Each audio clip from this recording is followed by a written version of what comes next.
It is time for us to chart our course and build out the regions and the settlements and our contacts, starting our Sundered Isles game. This is the last piece of the puzzle before we can start playing. We didn't have to do all this to play, but we're doing it. So at least it can be seen and done once. Let's go.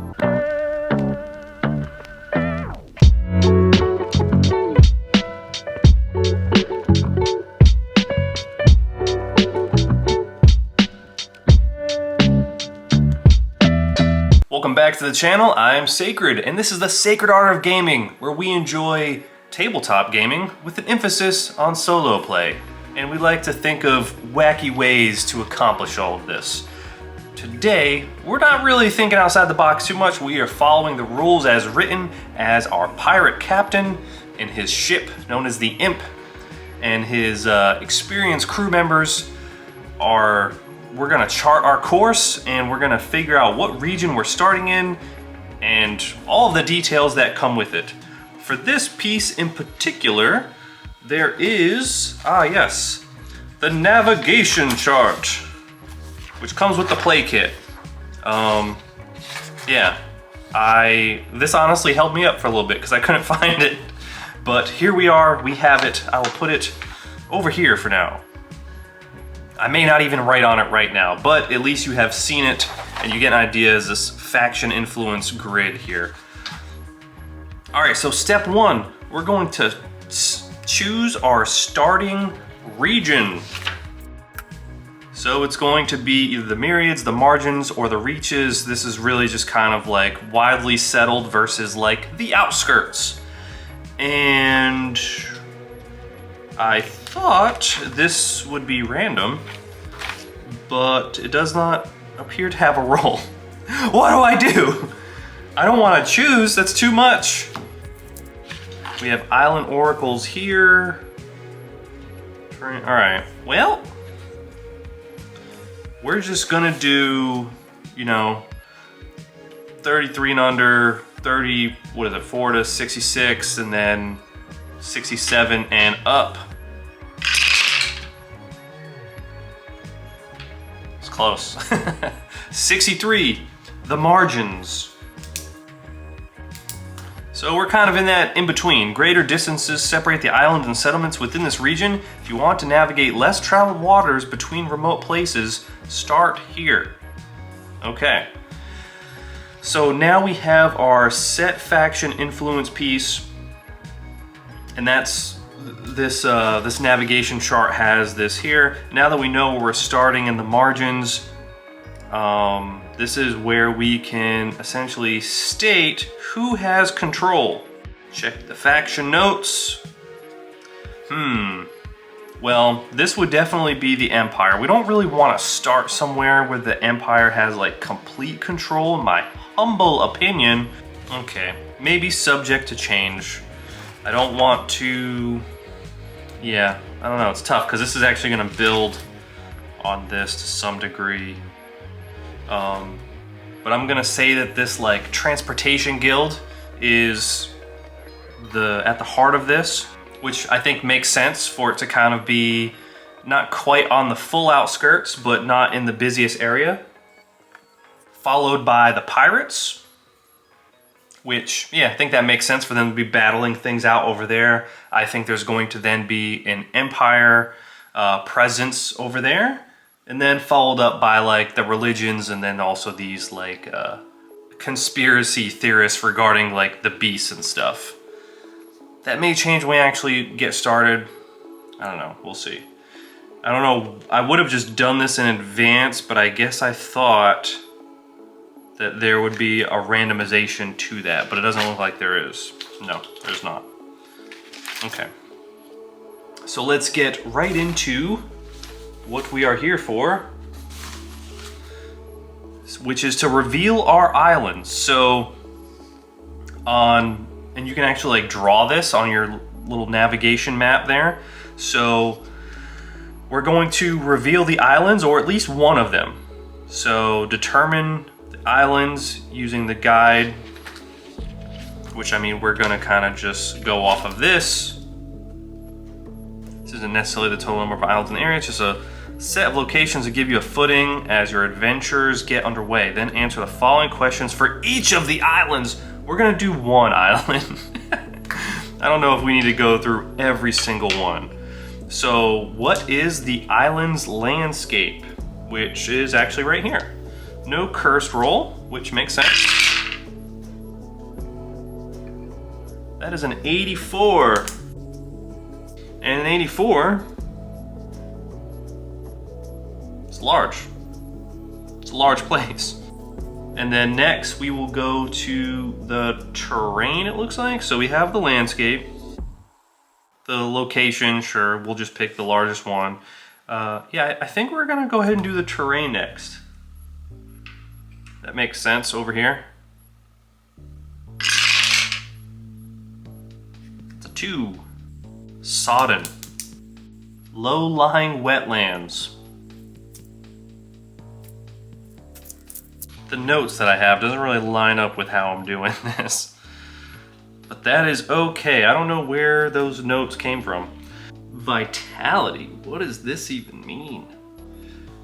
So next I do see, draw a rough shape, okay, yep. Neighboring islands, we'll do that next. Which is this guy here. 33. Isolated. So that island is by itself. Not exactly a great starting island for us. And then what is its name? Oh. Do I want to see this stuff? I mean, why wouldn't I, right?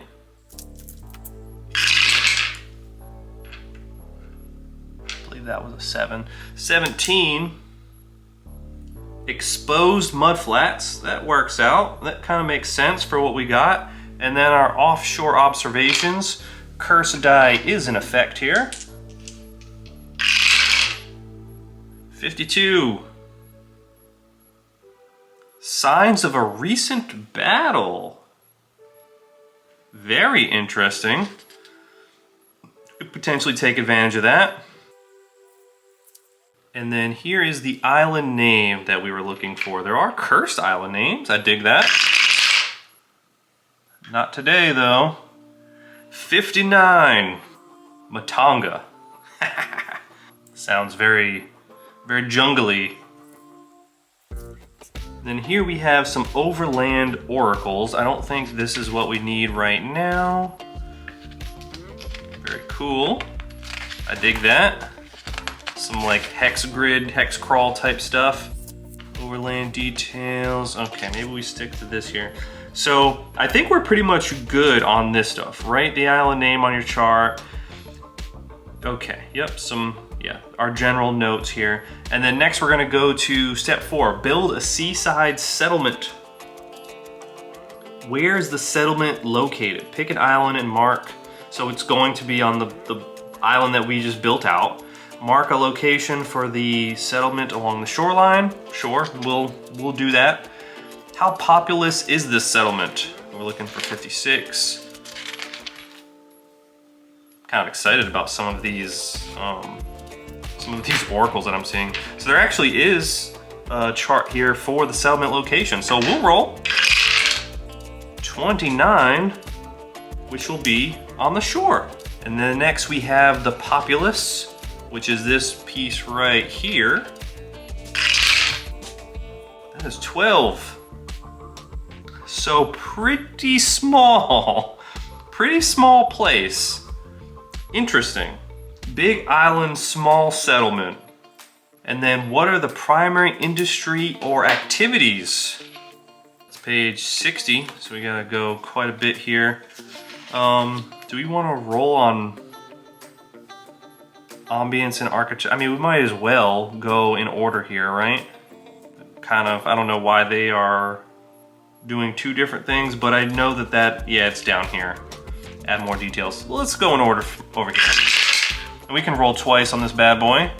So that is an 18. Dismal. Yeah, I mean, that tracks. That tracks. We can roll twice on this. Unless it completely contradicts. Makeshift.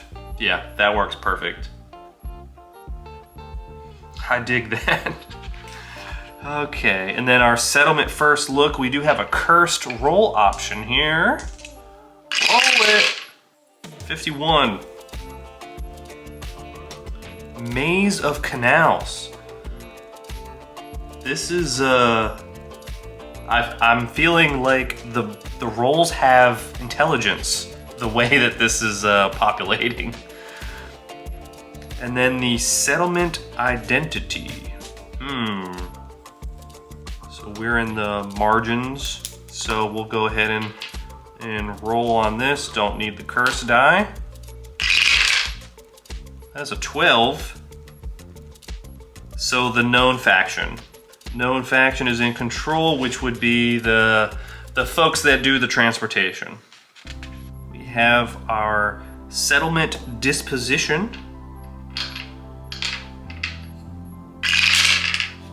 It's an 81. Welcoming. Interesting.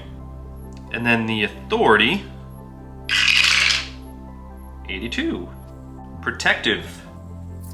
Settlement focus. So we're on the shore. This is a very elaborate chart and I love it. And the curse die is on the table. So 39, we are on the shore. So entertainment. Interesting. Man, this is really, I have so much to think about. Maybe too much, but just this, everything I've done so far and this is gonna keep me busy for a long time with stuff that I can do. So that was the settlement focus. Here are the settlement details. 79. It's like one for each. A treasure is said to be hidden or buried nearby, but has never been found. That makes a lot of sense. We can roll, I believe, 1 to 2 times, and we'll take that. 87. Mysterious sickness spreads. Oh man. And then we have our settlement name. Oh boy. That was a 1. 31. Let me know in the comments down below. When dice, when the next die hits dice that were already there, should the result have been what it was when it landed or when the next die hit it? I think if I didn't drop that one out, I probably would have rolled with it, no pun intended. But for some reason, the delay made me stick to what I saw originally. Anyways, I'm curious, your thoughts. So this is 31 for the settlement name, Highcliff. That does not make sense. So I'm actually going to look to what this was before I knocked it back, which I believe was a 7. 37. Okay. Carabos. Yeah, that, I'm cool with that. Highcliff just doesn't make any sense with the marshes and the mud flaps and whatever, so I feel like that could be used elsewhere. We need to add notable locations. We can do this 1 to 3 times. We might just do it twice. And curse is on the table. We have a 47. A military fort. Interesting. All right, we'll do one more time. 77. Religious commune. Why are these? Yeah, okay. And then we have our local connection, which is kind of the main, the second part to this. This video substantially longer than the last. I'm glad I split those two up. So our local connection, man, yeah, there's just so many things. Like, should this be its own thing? I don't think so. I think we can bang this out fairly quick, hopefully. Hopefully. All right, so what is their role? This would be page 78. That's why I'm looking a little confused. Okay. All right, so our local connection, I guess this is what we're gonna start with. 43.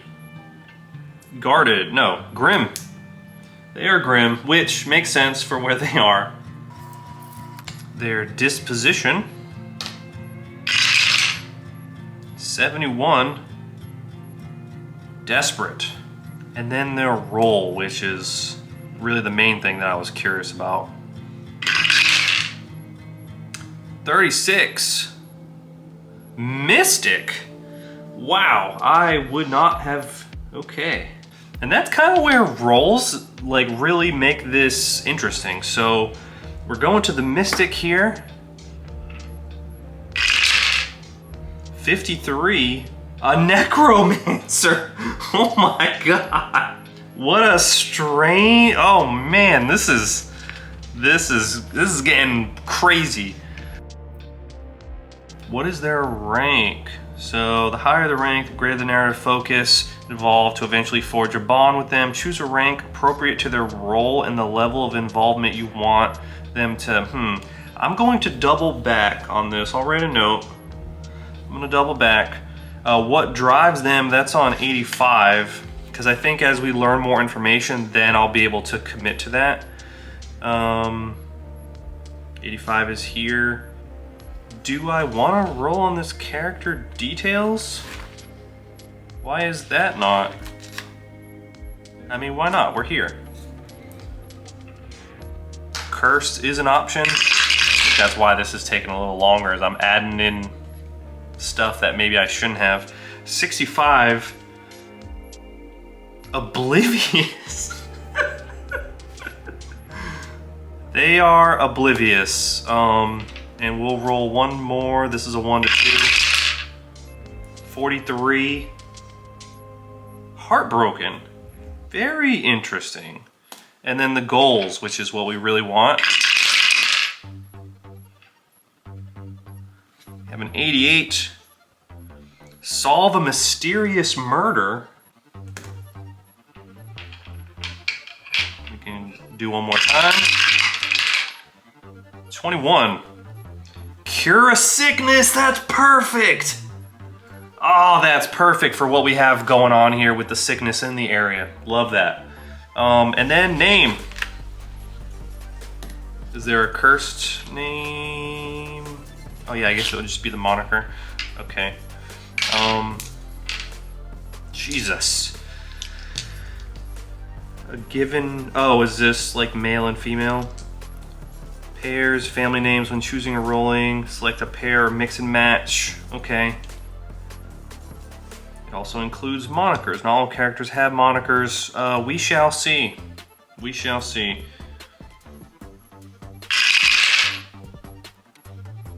That is a 2. Alexis. Or do we want it to be Kiana? I think we want it to be Kiana. I like that. And then family name.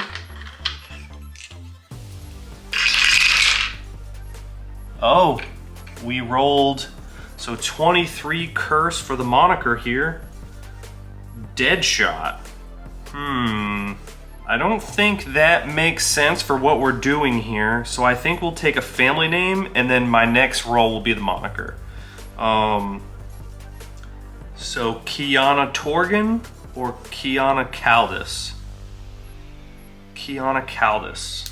I think that's what I want. Caldis. Kiana Caldis. Even though the double K, because one's a C and one's a K, that makes it okay in my mind. Moniker, 39. Hardtack. I don't know what that means, but I will write it down. Hardtack. How that's relevant to this character, I don't know, but we shall see. Oh, and this is just a continuation. Yeah, man, There's a lot. There's a lot there for names. I love that. Use these tables to reveal an epitaph for a dreadful, eldritch, ill-fated, mechanical character.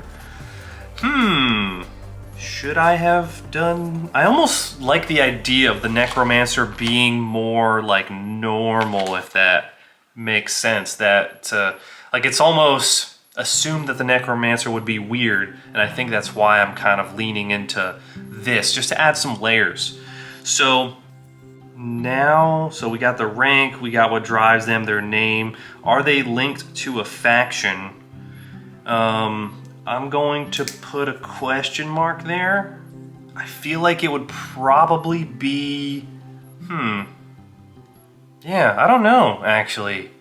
I could see it being like multiple factions, so I'm gonna think on that. Where are they found? So they're going to be found in that one place that we built out. I think that makes sense.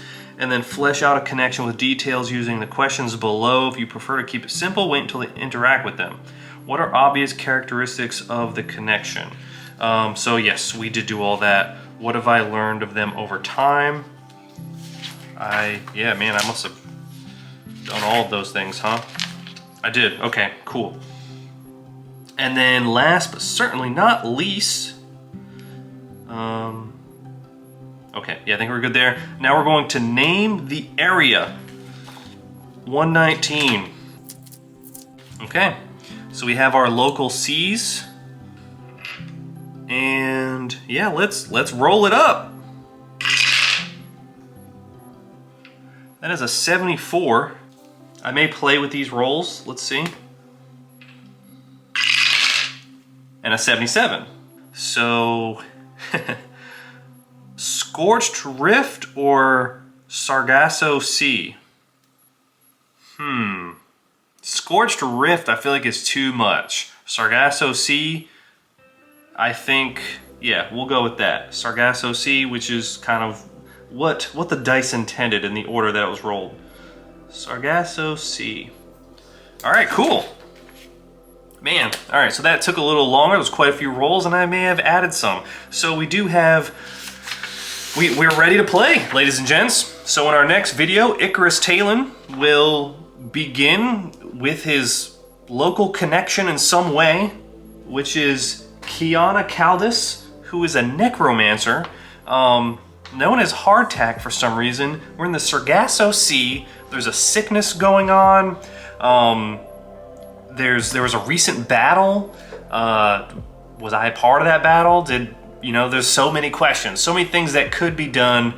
If you've enjoyed this content, maybe consider subscribing, slap a like on this bad boy if you enjoyed the video, and let me know in the comments down below your thoughts. If maybe your imagination took you in a different place based on some of the things that we rolled up, or if you have any thoughts based on how I did this. All right, well, I will see you in the next one as we continue to explore the sacred art of gaming together.